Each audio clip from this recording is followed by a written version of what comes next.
So, here we are into fourth module of risk conscious culture, risk conscious operations management of complex engineering system, and the title is risk conscious culture, and we will be focusing on this, that is fourth second lecture, the governing principles. Okay. What drives or what provides the fundamental for risk conscious culture. We understood the importance of risk conscious culture, how we are trying to work on safety culture to provide a robust, more robust paradigm based on the knowledge base that is available in the risk engineering, or especially if you have to say probabilistic risk assessment, and how we can work on many aspects like understanding human and organizational aspects. So, let us see what are the governing principles in this lecture.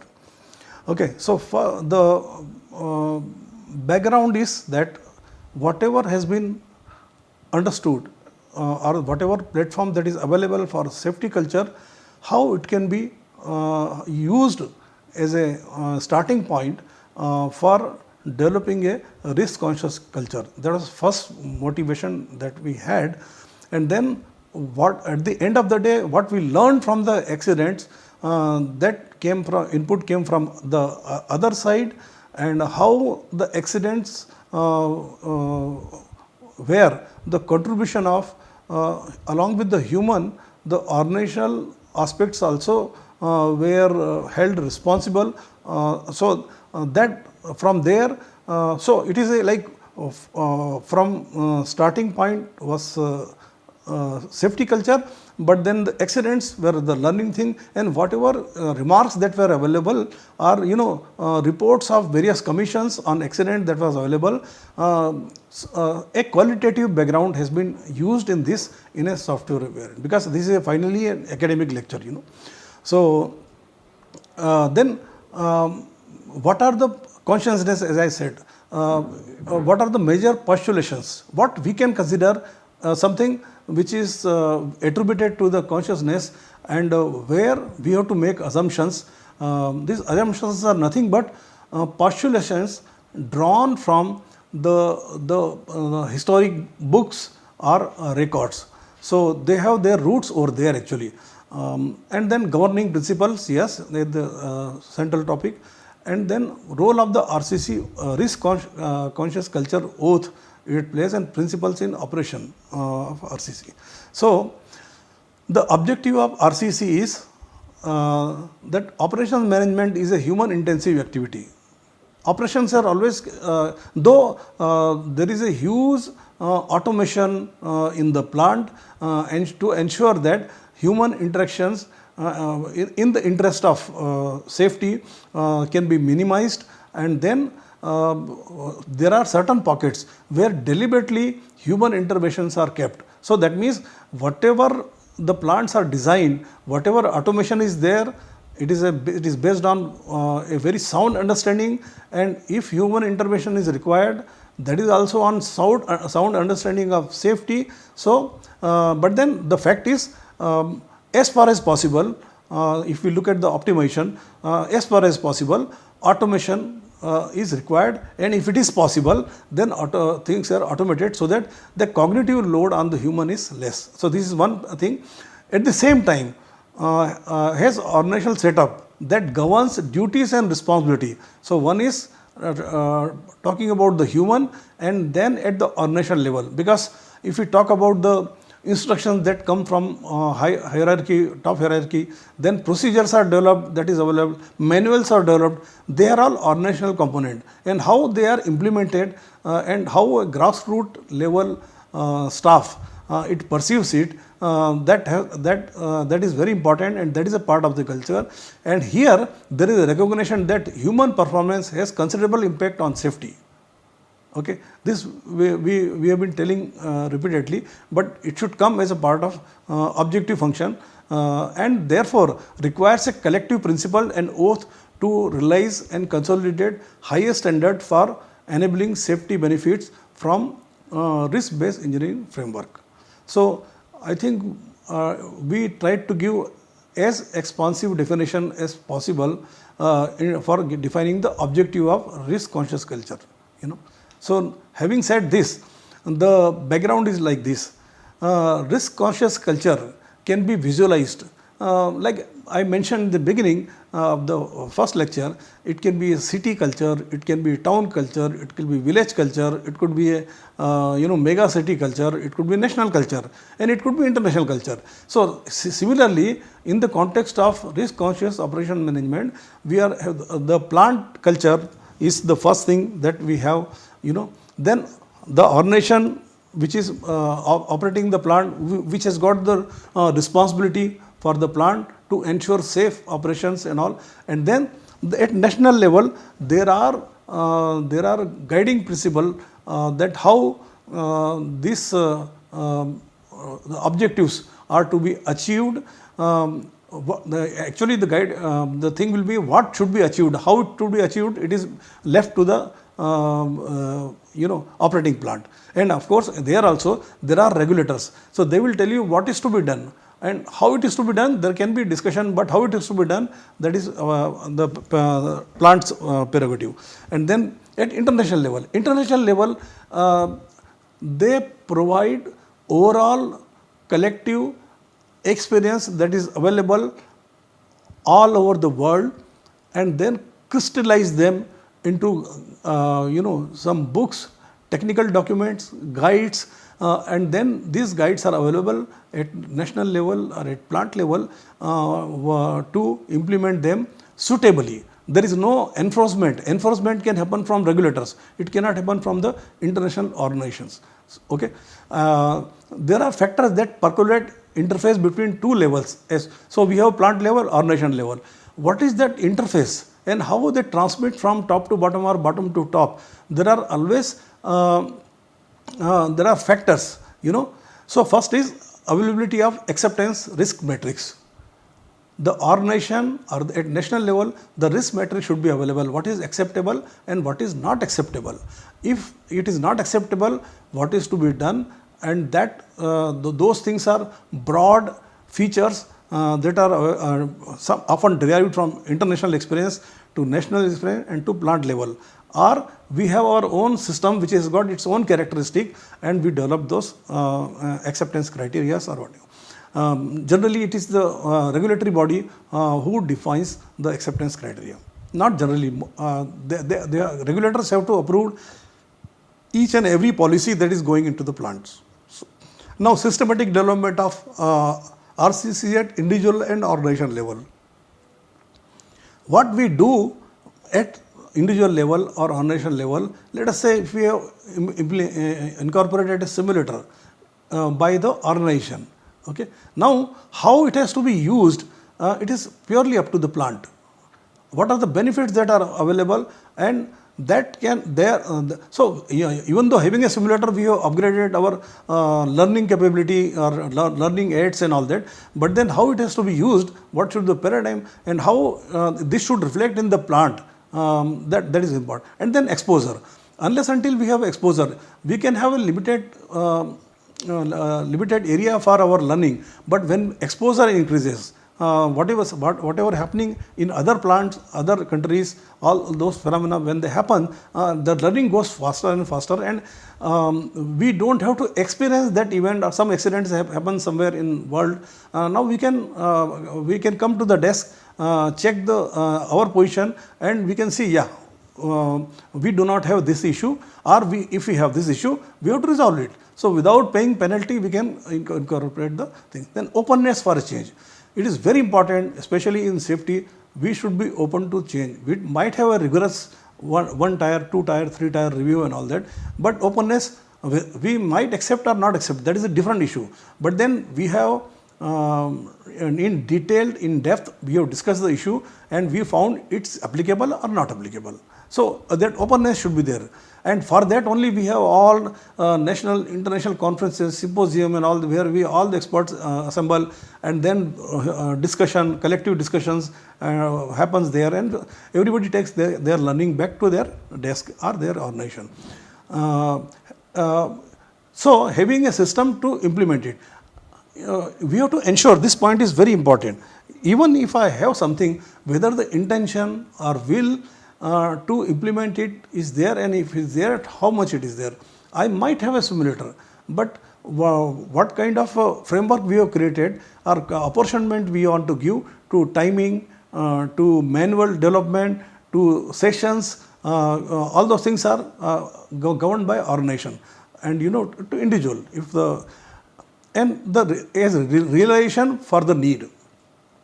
This is a very important point, because often the realization comes very late, or we have already paid the price. No, we don't need the same phenomena to repeat in my system. So I should have a very good window which will tell me what I need in perpetuity. Okay. So giving this background, I would say these are very broad but very important organization. Let us say if the yellow color, this indicates healthy, risk conscious culture, and there can be one situation where plant 1 and plant 2 located in a vicinity, very proximate, they are in the proximity. They can also have this is I am representing organization. Other circles I have not drawn, that is national, then international and all that. So let us talk at the plant level only. Now you see here, consistently we have organizational culture which is very good. Yellow means excellent. So the plant culture is very good and plant 2 culture is very good. This is the most satisfying condition. Everything is percolating down, learning is learning, sharing, discussions, they are happening, and organization also ensuring that inputs are going and then feedbacks are received, so that corrective action program can be implemented. This is very happy situation. Second situation is, organizational culture is one thing, but there is a strong culture existing in plant 1 and plant 2.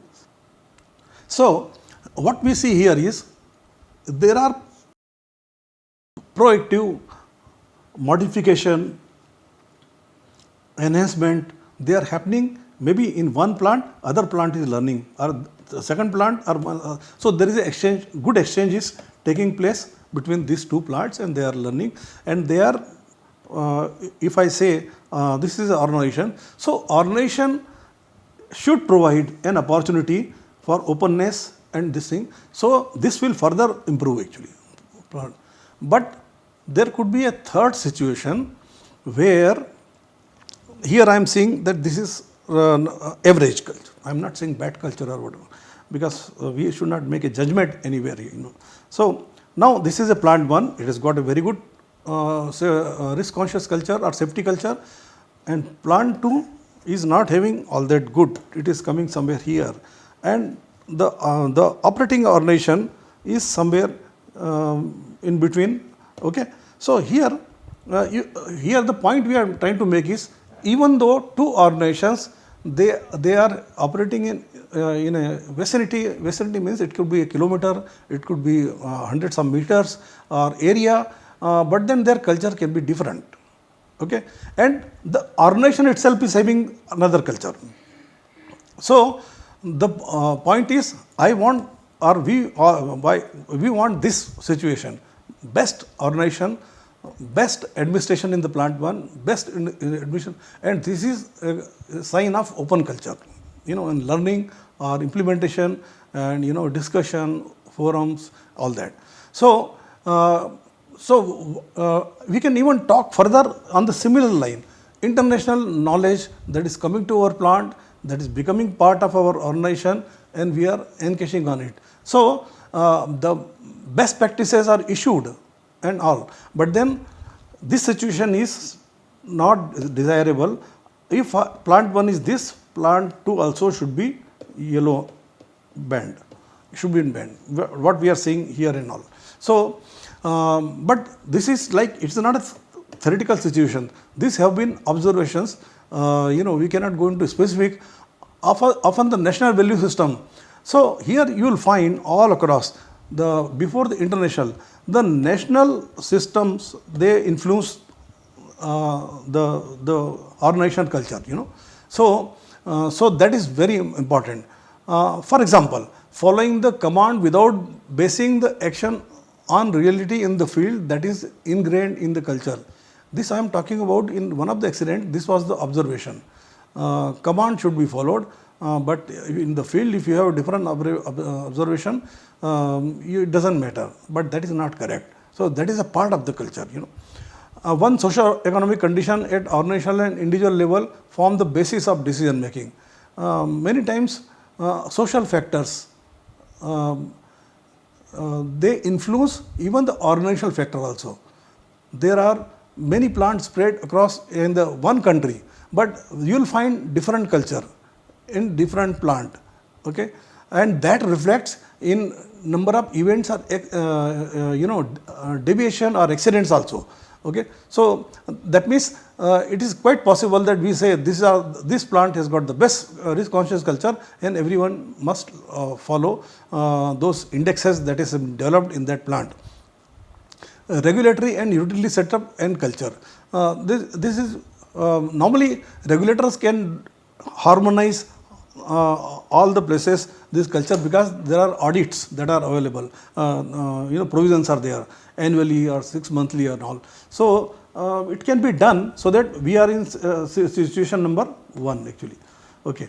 Now this is basically how culture can be sometimes not very well defined thing. It has got many dimensions, and that's why it remains in the realm of document and document to transformation to the field.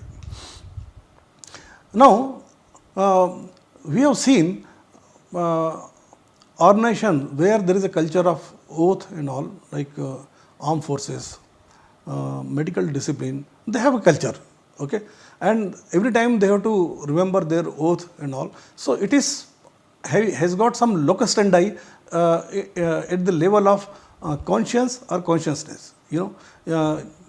So wherever we have very important services or important organization, but then why others should not have the oath of ensuring safety or minimizing the risk, okay. So that's how an organization that works in public interest directly has the culture. So if that way every organization is working in the public interest, so we should have a culture of oath, if we derive anything from here. And then examples are national modified political system, medical, armed forces, sports, special national projects, legal system. We have we have this one. So it takes care of conscious component, because when we talk about risk conscious culture, it is not only random failure, it is basically intended events also, or some attitude related issues, or casual issues, or respect for the organization. It has been seen that an organization where people identify with that organization has got a better productivity, or compared to the organization where people do not identify with that organization. So my employees, if they are not taking pride in identifying with the system, with the organization, then it is a direct symptom that the improvement is required. So oath taking has to be there. Now this is nothing too concrete or something, but an oath can be of this form. I dash dash, you can fill your name, part of risk conscious culture of my plant. I am part of this. So now I am not separate entity, I am part of this plant. Place 2, and I am aware that I shall not compromise on my duties, responsibilities assigned to me, and be aware, attentive, vigilant for my duty towards plant related to risk aversion matters. So first point itself tells so many things. Let us see what I will work to the best of my capabilities towards discharging my duties. I shall be honest and transparent in dealing with matters related to reporting, communication, action, and I shall maintain high confidentiality on my sensitive matter of the plant. I shall not take on or do undue favor or benefit from my dealing with my colleagues or outside party or person.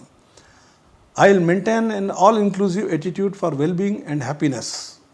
The bottom line is happiness. Only happy people can do bring changes actually. I will strive to maintain team spirit. Another important point. If in a plant there is no team spirit, that means there is something lacking. It is one first root cause that can be taken, and we can work upon it. Okay, and then will not integrity and all those matter thing comes into the picture, which is a human attribute, and we should ensure that there is no alienation happening among the employees. They love the plant. Okay.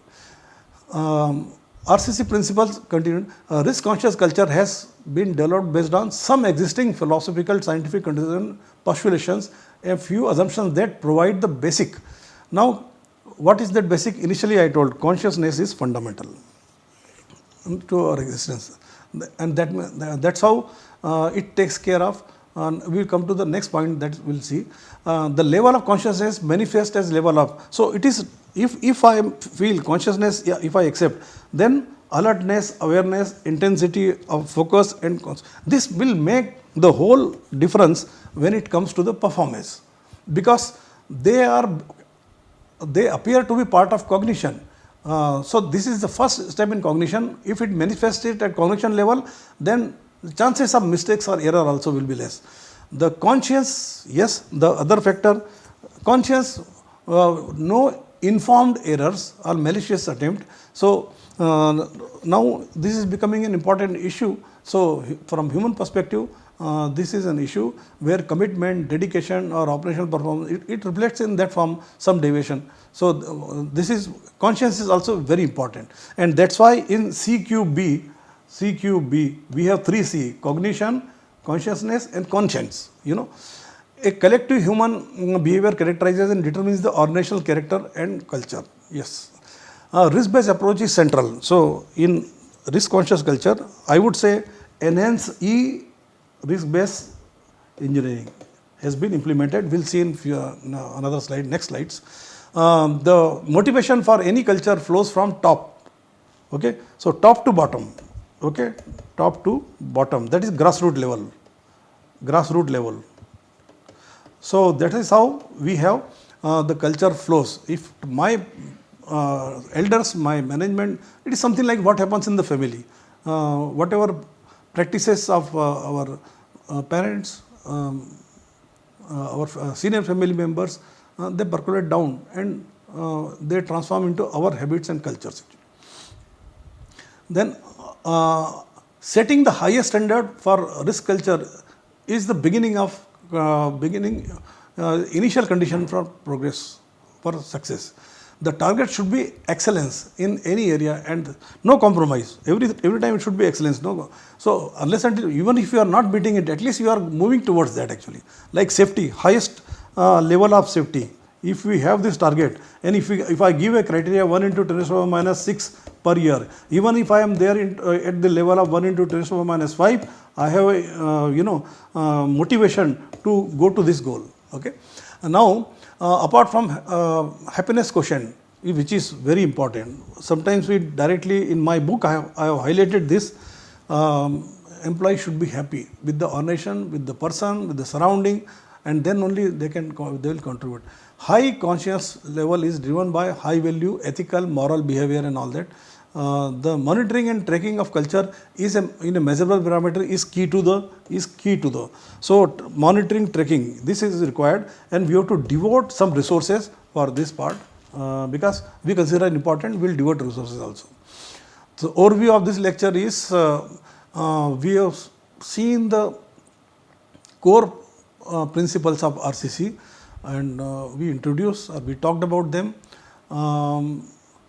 Then we in the second lecture we had this was RCC was principles of risk conscious consumption, and then importance of RCC oath were discussed, and in the next lecture the risk model for RCC will be discussed.